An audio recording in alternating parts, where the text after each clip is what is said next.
right, brothers. Tell me when to go. You said the introduction, and then yeah, just I'll flow with you, brother. It's all good. All right, recording now. Hit the intro. Hello, and welcome to another episode of Armbar Audio. I'm your host, Tim Farley, and next to me is my trusty companion, John Kearns. What's up, everybody? Today we have a very special episode for you. We are joined by none other than current MLW World Champion, the one and only Jacob Fatu. Jacob, how you doing? So, what the fellas was going on, man? First off, man, I just want to say thank you, man. Thank you for having me. And yeah, man, it's this is MLW's No Other Defy All Pro Wrestling, PCW. I mean, man, just AAW. It's all the way to Knox Pro Trainee, man, all the way to the Gangrel Asylum out there in Florida. You know, Right, right. Werewolf, Jacob Fatu, man. What's going on with y'all, fellas? just chilling, waiting for this winter storm to start. Yeah, we're gonna get hit with one tomorrow afternoon. Well, you know what they say, man. In wrestling, timing is everything. So good thing that we're actually doing the interview today, man, instead of tomorrow. You know? Yeah, Right. We actually have one tomorrow too, but we'll see what happens with that. Okay, right on. But yeah. So for those, MLW is on YouTube, Dazen and Fubu and Bein Sports. If you are not familiar, you should be watching this product because for the past year, my mans Jacob Fatu and Joseph Samael, formerly known as the Great Sheik, formerly known as War Beast, took this bitch over as Contra Unit. Jacob, can you tell us a little bit about how you got paired with the Great Sheik? How did that come to be? Man, you know, it was when I first hit the independent scene.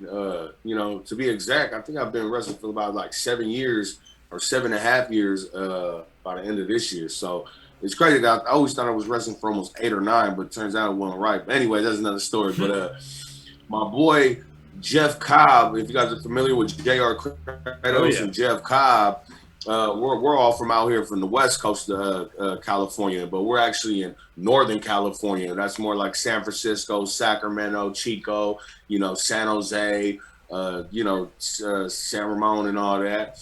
But they heard about this spot going down out there called Pacific Coast Wrestling down there in Southern California and Los Angeles. And I've seen a couple of their things. Seen they had MVP, Kenny K. I mean, when his company Pacific Coast Wrestling that came out, you know, who was running it? Everybody wanted to know because, you know, that's what I want to know, because I remember when they first started, a lot of the people that they brought in were pretty big names. Like I remember RVD and Great Muda, I believe they had there. Great. Yeah, to check this out. I mean, bro, they were doing crazy ass matches. For instance, when Sheik brought in Great Muda, it was Great Muda and Pentagon against fucking Sammy Callahan and John Morrison. Jesus Christ. What kind of fucking match is that? Ain't that some crazy shit? Yeah, that's wild. You know, and you know, speaking of Pentagon, I mean, there will be crazy matches, bro. Like there was Hammerstone versus Cage. You know, there was War Beast against fucking Jimmy Jacobs and Joey Janela. You know, I mean, there were crazy matches. Brother, I seen a crazy match with ACH against Ray Phoenix, you know. And check this one out. There was also one against fucking War Beast against the Lucha Bros, you know, not too long ago. So, you know, some crazy matches. But anyways, I have reached out to Joe, and we weren't agreeing on prices, on talent ideas, on anything, right? You know, it's like, you know what, fuck it, man. You know, there's only one way, you know, to do this if you want to do this the right way. You know, you got to go all in. So I end up going out there. I wrestled Friday out here in a company called All Pro Wrestling. That's one of my homes out here. Shout out to Marcus Mack and all of them. You know, he made it possible and made it true for me to wrestle in the Cow Palace. So shout out to you. But then again, so when we had reached out to Joe, I wrestled there in San Francisco. I had hurt my ankle, and then I ended up going all the way to LA on a bus. And then I hop off a bus. I was traveling with this guy named Caesar Black. I walk into the building. Joe Sheik sees me limping. And mind you, we're already kind of bumping heads. And so when he sees me and I see him, we're just moving, but showed me the most like up respect. Like, hey, are you good? You know, is everything cool? Asked him if he needed help. He said, no, not at all. Chill out. And fuck, man, we damn almost fought each other, man, at the building, you know, but low key though, competition though. But, you know, I went out there. He put me on first. And, you know, I just went out there and did my shit, man, did my stuff. And, you know, for him to really enjoy the work, but still, you know, it was more with him. It wasn't just, oh, hey, great match, kid, good job. You know, it was more like a, you know, critiquing me about certain things, like, hey, that was cool, but maybe you should do it like this. Maybe you should do it like this. And, you know, that was something different. So I think that's actually like what made me really attached to him, because, you know, instead of always hearing good match, good shit, you know, I'm thankful, you know, I appreciate it, but right. you know, you need some real people around you, and the real ones that really love you, and the real ones that's actually around you, you know, they're gonna let you know the truth. So, right, my bad, brother. When somebody takes an interest in you and gives you that criticism, it's kind of telling you, I actually give a shit. Like, anybody can come up to you and say, oh, you're great.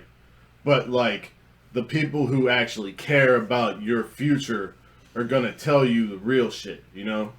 Oh, yeah, man, it's tough love. I mean, right. But you know what? It's not even just like, it hasn't been like that just for me in the business. Like, it's been like that just with my bloodline, with the Fatus and the Anawais, all the way to my mother's side with the, you know, with the Poilees and the Tafonos, you know what I'm saying? I mean, that's just how it's always been, though, around me. And I've just been accustomed so much to it in my personal family life, excuse me, you know, to where I actually, when I felt that the same family type of vibe in the business, and Joe Sheik was one of them, you know, it automatically just locked in, you know, and that's just feeling something like that just growing up, you know what I'm saying? So, it was good, man. It's good. But other than that, you know, there are a very few cats, you know, I could just count on my hands I got right now, you know, that I've ever asked advice for, and that has actually taken their time out to go out their way to actually give me some advice. And,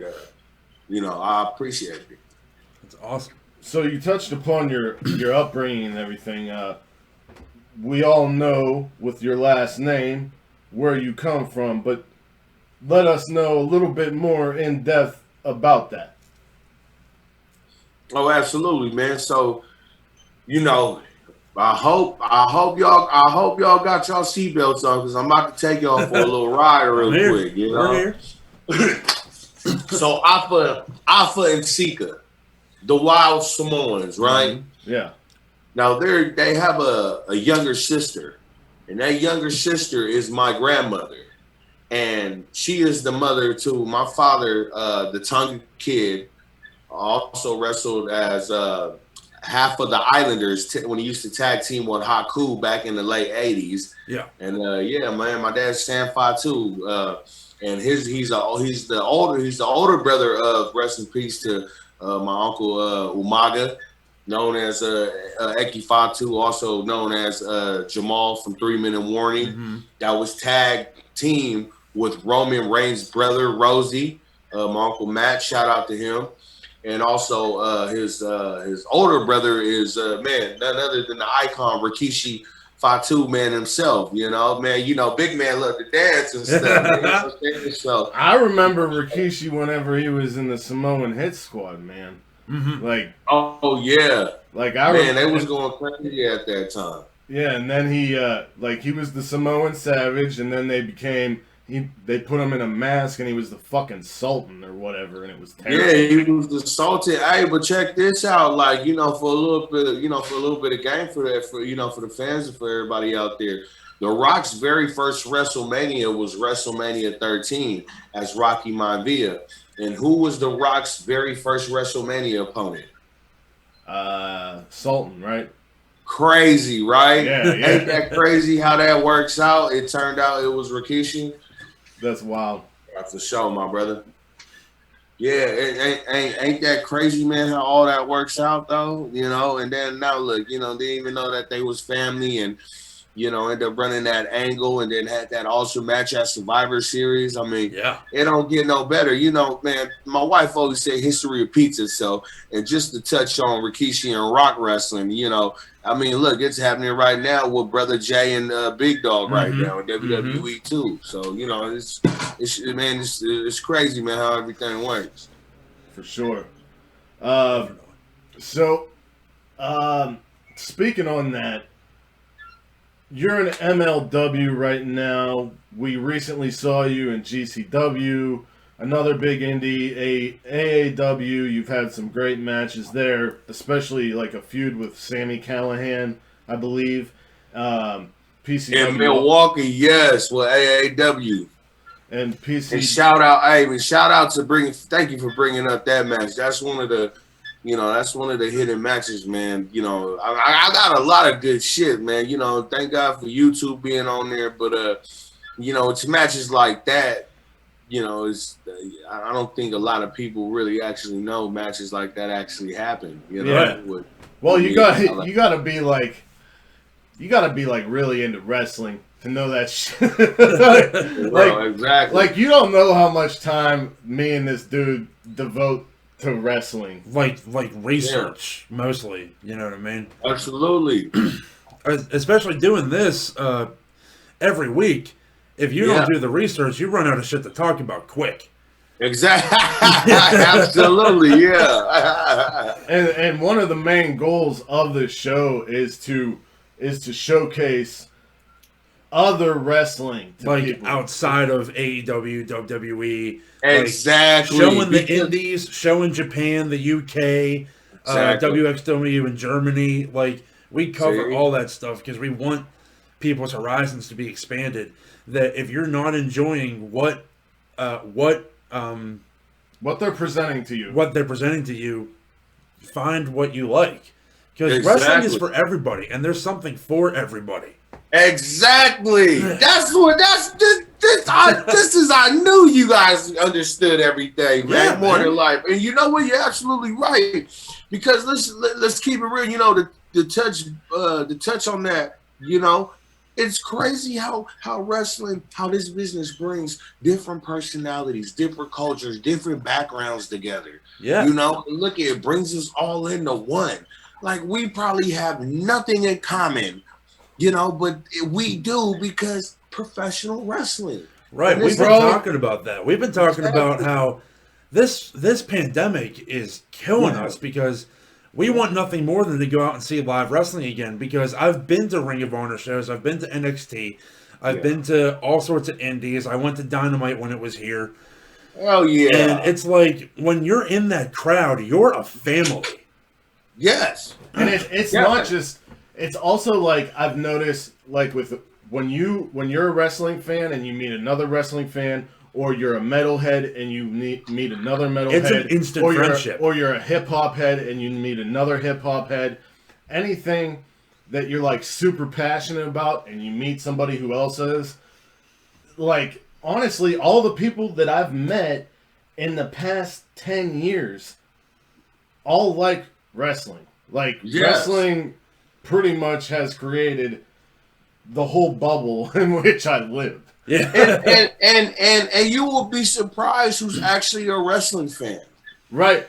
You will be surprised, like you would say you're at work and you probably think this guy's an asshole, and then come to find out, you guys got this thing in common. Like, hold on, bro, it's like, so you watch professional wrestling too? And he's like, no, I watched the indie circuit, and now shit just really got better. Anytime I see somebody in a wrestling shirt, I immediately go up to them to do a too sweet. Absolutely. And most of them get it. But the last time this dude came in my line and I went to do the too sweet, and he was like, And I was like, bro, you're wearing a Kenny Omega shirt. Like, Yeah. what do you think I'm going to do? And then we started talking, and he was like, yeah, I just came back from the collective from this weekend. And we started talking about Bloodsport and all this other shit. And then, like, this one old African-American guy came in wearing a New Day shirt. And I started saying something like, or like doing like the trombone shit. And like, you know, and then another guy come in with a Keith Lee shirt, and I was just like, damn, where the hell were you at? This is like an amazing dream. This is like a dream. It's the thing, man. It's a fucking gas station. It's a gas, and Pittsburgh especially is a huge wrestling city because we're not very far away from Philadelphia. Philadelphia had ECW, and I think it's where Evolve was based, right? Evolve. Yeah, I believe so. Yeah. So like, because Evolve was the birth child from Dragon Gate USA. Yeah. So Pennsylvania as a whole is a huge wrestling state. Wow. Like for Plus sure. we got Angle. And we got Angle, Bruno, Shane, and now Elias and Britt. Hold on. So all those guys are from over there? Yeah. Yeah, Bruno Sammartino, Larry Zbyszko, Angle lived like Dominic, 15 minutes away from me. Yeah. Oh my god. Dominic DiNucci. I'm pretty much for a while I was going, we have a local indie called IWC, which is where a lot of these guys that we talk about came from. Yeah, the place where I told you I trained at for a little bit and met Justice. When Elias was there, he was known as Logan Shulo. And I'm like regular Facebook friends with this guy. Like we're on a first name basis. Facade is from there.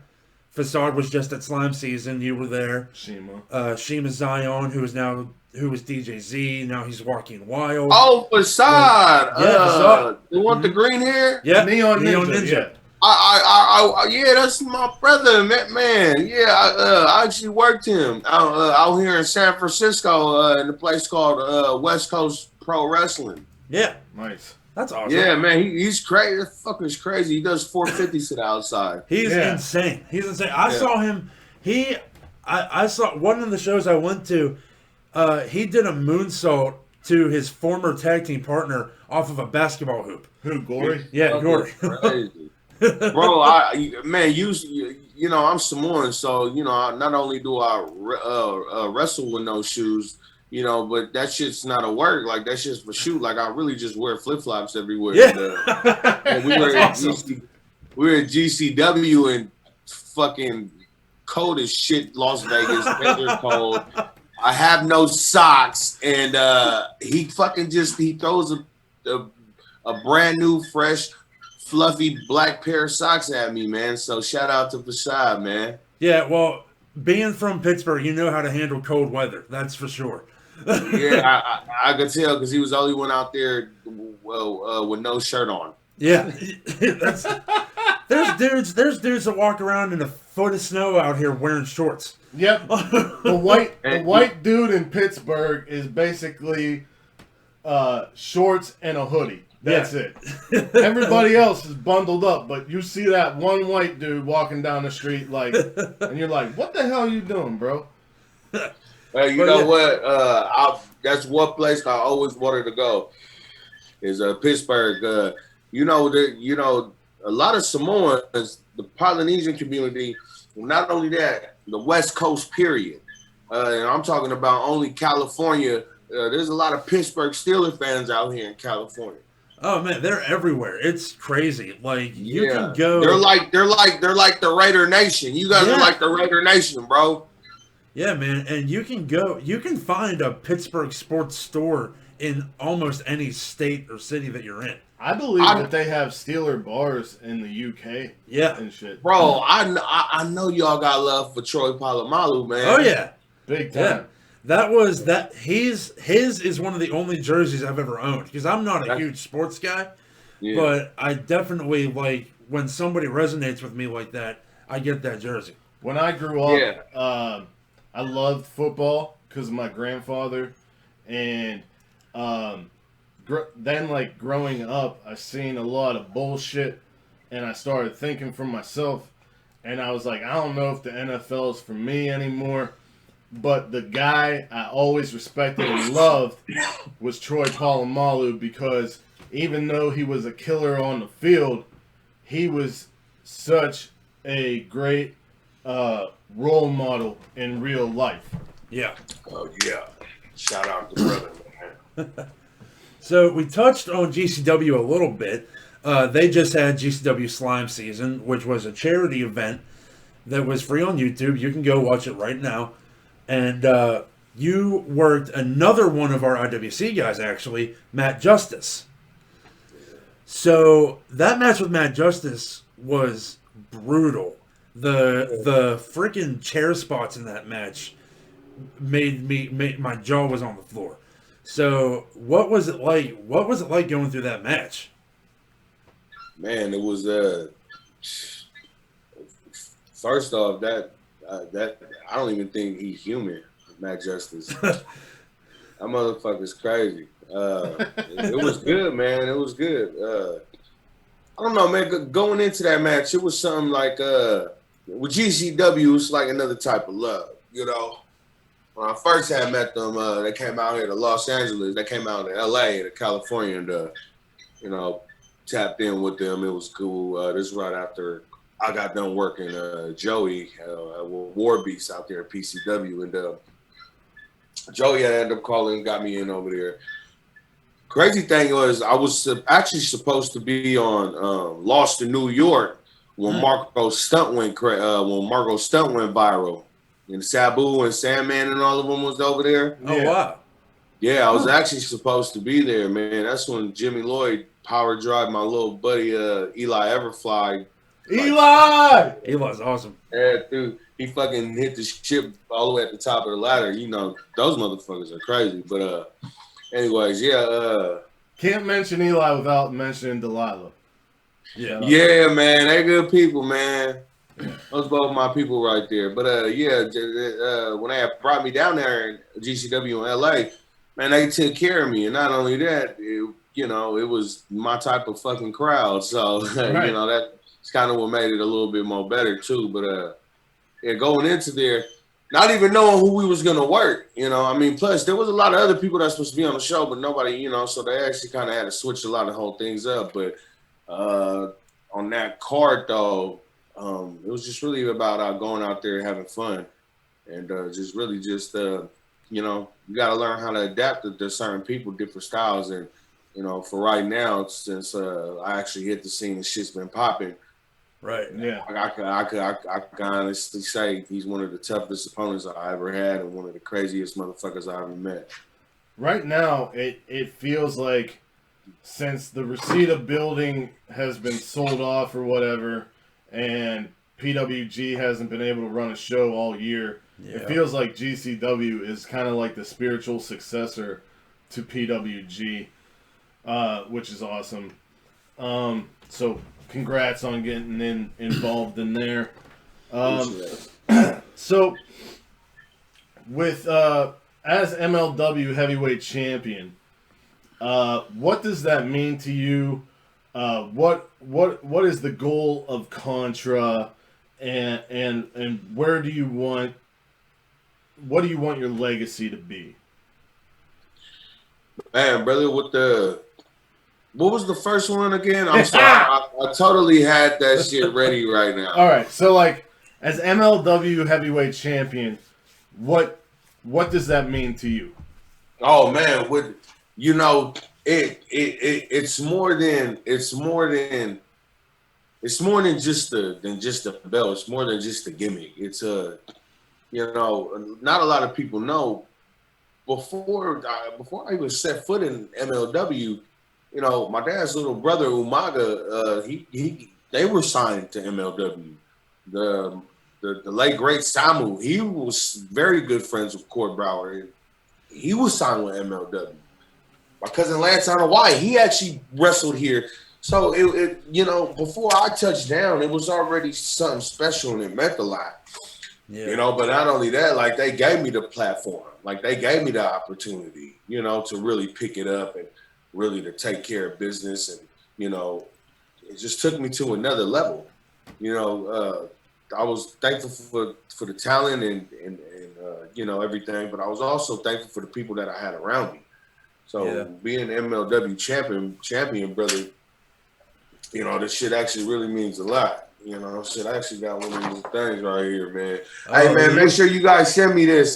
Send me some, man. I'm going to end up throwing some you guys' way, my brother. I got a couple for y'all over here. Nice. That's Contra shit and everything. Fuck yeah. But yeah, man, it means a lot. It means a lot. It means a lot for me and my family. You know, not saying, you know, don't let the belt make you. You know what I'm saying? You got to make the belt. But it means a lot. I think that's happening. You know, I'm very happy people are loving it and people are enjoying it. What was the second one? You want to know the future of Contra, brother? Yeah. I don't want Contra just to be known as MLW, you know, and I don't think it's supposed to be known as that, you know, because really we're just doing what we're doing. We're not trying to bite off of nobody. Man, it just can't. This shit is just, it just comes together with all of us. Right. You know, okay, yeah, it's a work. Okay, yeah, they put us, but, you know, me and Joe came in. It was me, Joe, and Gotch first. And then you guys know, look, we're starting to add on. We got Quan, you know, and then we got Ooze Big, you know, we got the Black Hand brother coming. You know, I mean, there's just so much stuff going on with Contra. But when you talk about professional wrestling factions, shit, I know Contra Unit's name definitely better be up in there. And mind you, it's just the beginning. We haven't even really went anywhere. We're there right now, but this is just the beginning. You know, this shit ain't gonna stop. But yes, I'm on comment. When you think about professional wrestling factions, I know Contra Unit. Our names definitely better be up in there. So you want Contra Unit to be something like something that spans many promotions worldwide. Man, as you can tell, man, there's different cultures, different races, different skins, different colors in this group. You know what I'm saying? So and that means we coming from worldwide, from all over. You know, I mean, this is something good. This is great. I'm glad to be a part of Contra. I'm glad to be a part of the Black Flag. I'm glad that we got Black Flag followers. You know, I'm glad people are loving this shit because, you know, I'm gonna tell y'all what D'Lo Brown said. He said one of the best and one of the over gimmicks that you will ever have is just you being yourself. Yeah, and that's really Gotch out there being Gotch. That's really Chic out there being Chic. That's really Fatu out there being Fatu. That's and that's why I think it gels so well. Because we not all in this gimmick, all in this thing. Like, oh, fuck that. Like, this is really us, and this is really exactly how we feel. You know, when we did the takeover, this was it. You know, what y'all thought we was gonna come back and build up to the main event? When the restart happened, what happened? We went straight ahead. We went right to the big dogs. Okay, we're gonna put all the belts on the line on the first episode. And let's see how they view that. You know, and it came out fucking good, and I love it, man. It's awesome, and I think that's why people resonate to it so much, and a big part of why people resonate towards MLW and GCW, because like these indies are where it's at, man. Like this is the heartbeat of the wrestling business.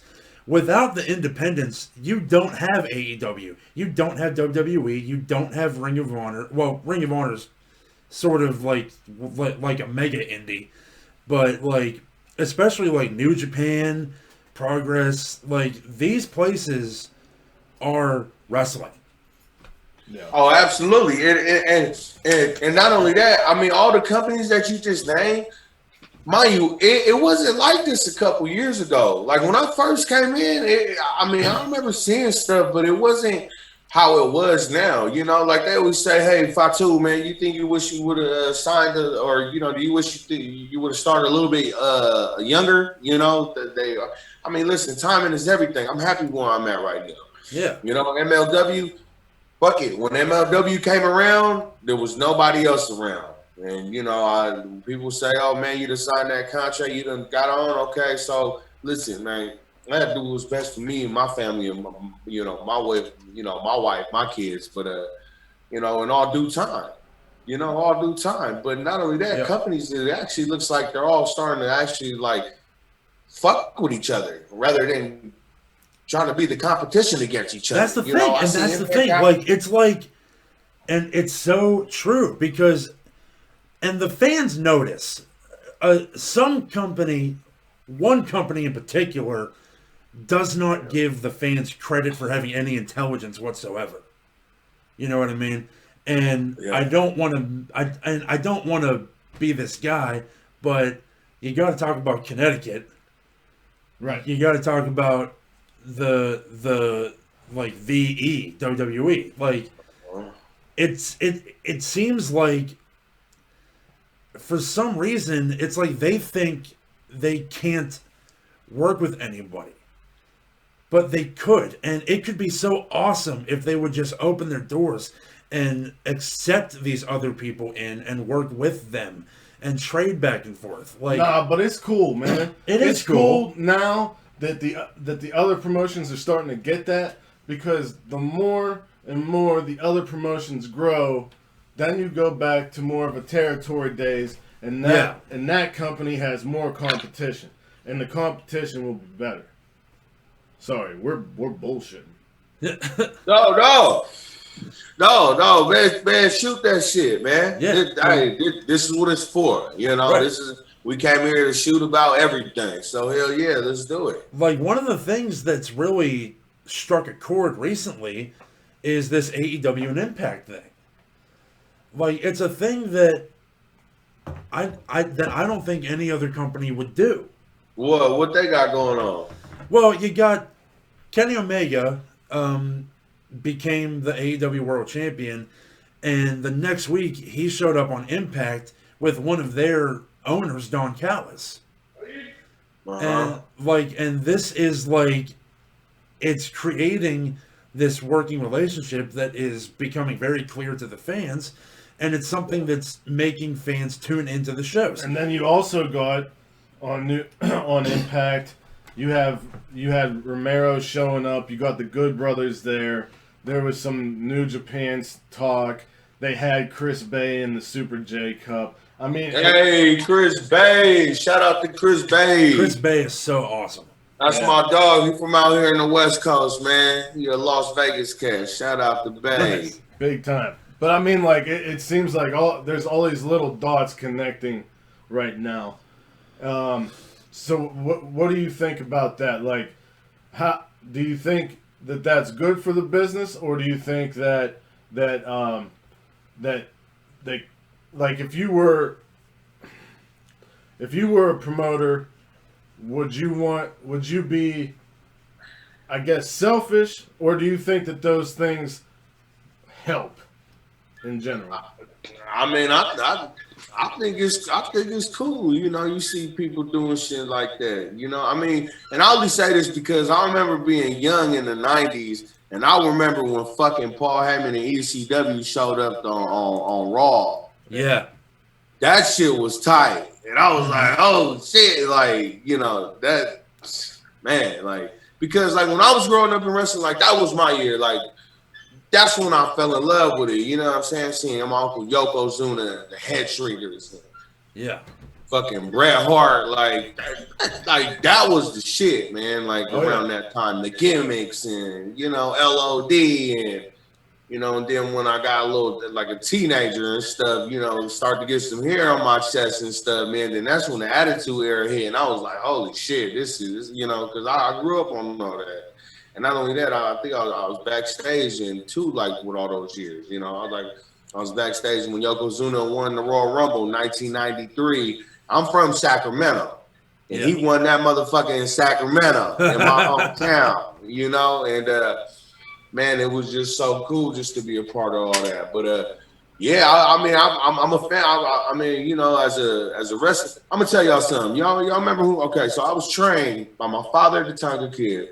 Rikishi, the Count of California Black Pearl, my uncle Reno Anawai, and none other than the Vampire Warrior himself, Gangrel David Heath. That was my dog right there.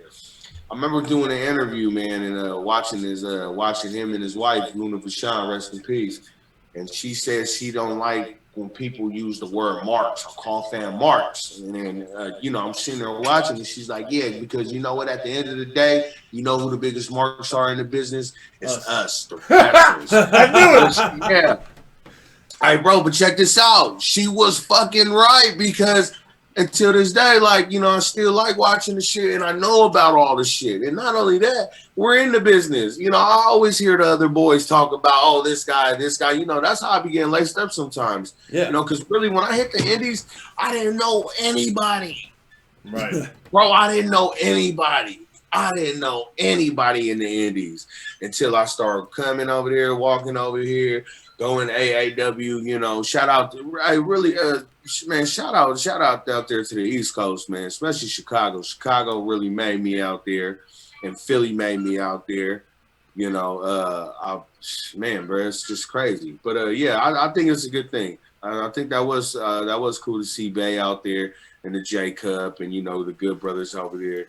I mean, shit, you never know, man. Like, that'd be dope if Contra was to run up in against a big dog in the Usos one day, wouldn't it be? It would be. We were talking about that on the phone, man, and I told you, man, like, let Roman and the Usos go heel all over the place. Let them take over, and then, bam, you and they could pair you with anybody. But since you're the son of the Tongan kid, that immediately comes to my mind is the Tongans from Haku's sons. You know what I'm saying? Yeah, Tonga Tonga and Tonga Loa. But ain't that crazy though? How their dad and my dad were tag team members back in the late '80s. That's insane. And bro, this is crazy because WrestleMania 4, I believe it was Bobby the Brain Heenan tag with Haku and my father against the British Bulldogs and Coco Beware. Yeah, I think you're right. Uh-huh. Yeah, that was fucking crazy, bro. And then when we come back from MLW, I work against Davey Boy, and man, that was fucking crazy. Awesome. That match was awesome. I appreciate that, and just to touch bases on the history repeating itself with our fathers working, and WrestleMania, and now me and him was working. Now, mind you, man, we have Brian, we got Pillman over there, the Von Erichs. I mean, Gino, my boy Gino's over there.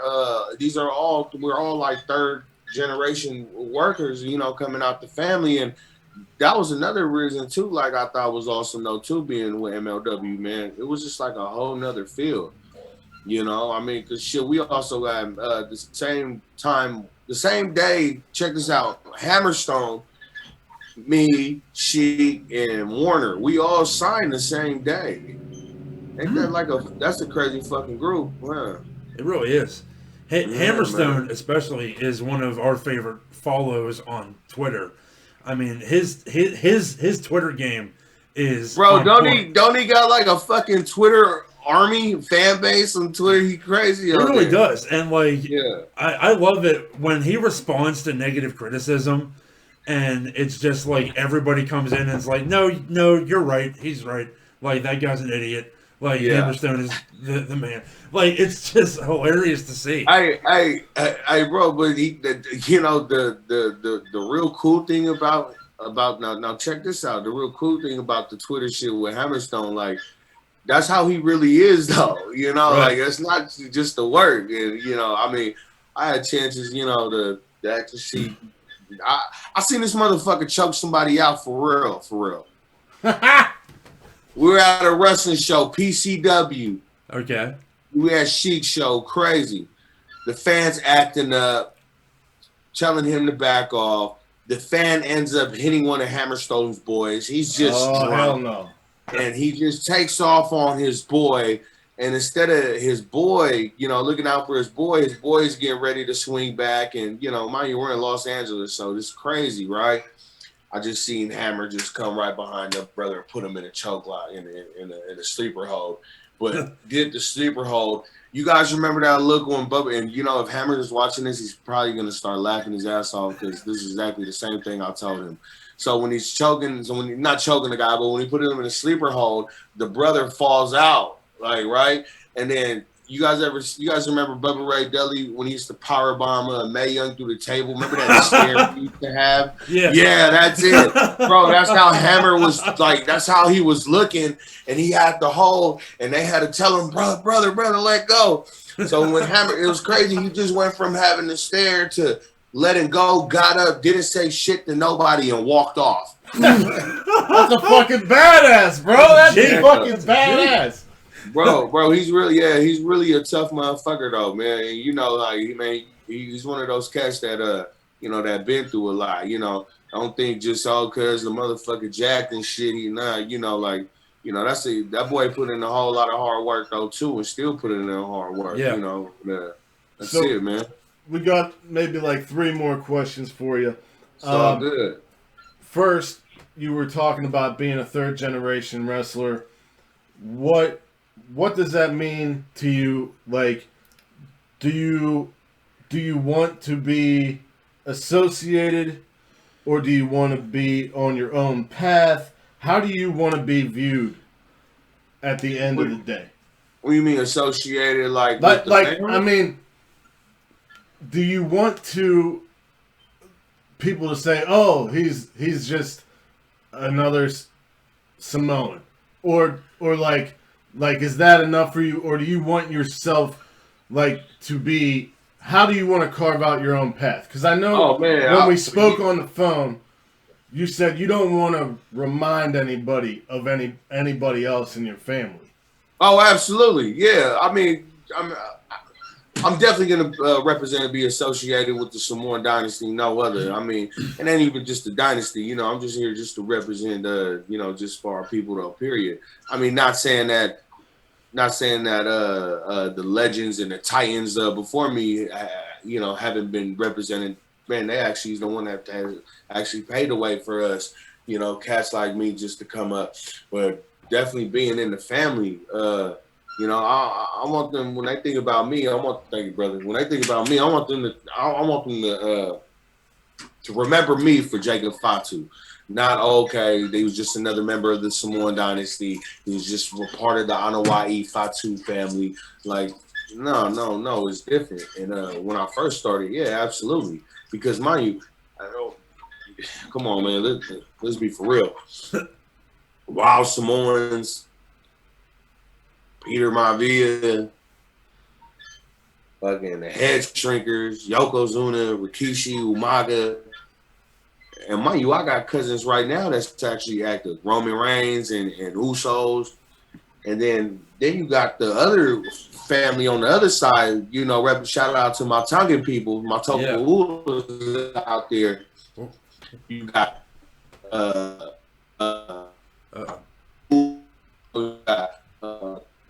Fallen, you know, you got the boys over there, Tama and Tangaloa, you know what I'm saying? I mean, yeah, it's just it's everywhere. Like, it's really like in our people, but I want people to remember me like for me, what I've done, not really what I've accomplished or shit like that, but you know, like I'm just here to put the work in.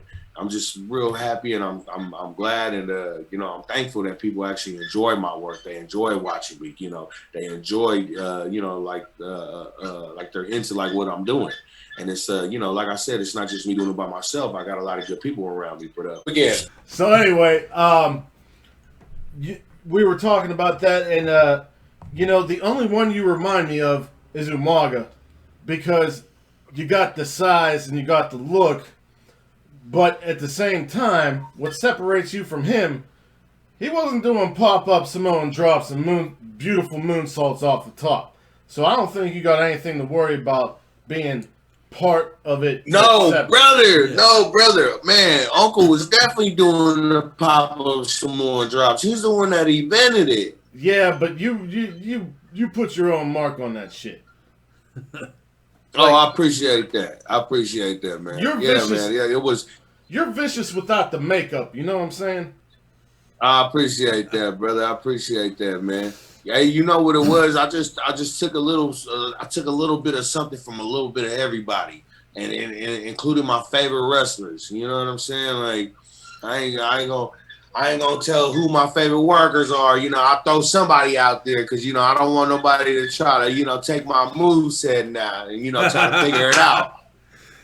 But man, I got that handstand backflip from Tajiri. I used to love when he used to do that handstand back elbow shit. Yeah, Tajiri is so fucking underrated. Bro, I used to love. He used to come out here with the little fucking that shit was fun to watch. You know. Also, so up to this point, what are some of your favorite matches you've been involved in, and what can we look forward to at MLW's Fight Coliseum? Man, brother, one of the favorite matches that I've had, man, there's a lot. I know Sammy Callahan. That's one of them. Shit, the Lucha Bros. That one was popping with Phoenix and Penna and War Beast. That one was really you talking about the fucking crowd being there. Yeah, that one was pretty good. Right. There was actually it's Jake Callahan and the other brother. You know what I'm saying? So Jake Christ and Dave Christ. Yeah, Jake go crazy. He's the one that does the flying squirrel, right? Mm-hmm. Yeah, that motherfucker. Yeah, he's crazy, man. I got a picture of me jumping in the fucking air and him coming out of nowhere and hitting. He had like a Joker outfit on. Yeah, he's pretty sick. That's then awesome. War Beast when we did a tag against La Parca. You know, Yeah. oh man, one of my you guys know Reno Scum? Yeah. So me and Reno Scum against SCU one time. SCU, nice. Yeah, that one was pretty fucking crazy. New Japan, Carl Fredericks. Oh, awesome! Great. Yeah, man. Yeah, so he trained like under Reno Scum, like they damn near trained him. Oh wow. You know, yeah. That's Then cool. Reno, yeah, man. Check that out, man. Man, we all West Coast cats though, right? Mm-hmm. Yeah, Reno Scum had trained Carl Fredericks, and I had a lot of good fucking matches with him because we came up at our home promotion. You know, everybody got our home promotion, you know, and, Right. And we used to see each other every month.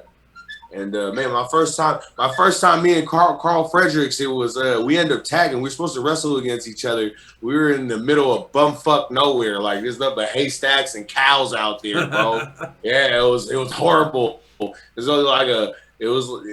like a car dealership place, a damn Taco Bell, and behind it you had like a damn grocery store and like a little small wrestling school, man. That's what we ran out of. Oh my! And then it was our tag team partner was fucking Al Snow. Wow. Yeah, it's me, Carl Fredericks, and Al Snow. What the hell? What the hell? Yeah. Indeed. So where do you want your future to go? You are the current MLW heavyweight champion, but we spoke off air about something that happened right after you signed that contract. Yeah, man, everybody started coming around the corner. I had to try it out there with WWE, That's actually how I met Eddie Kingston.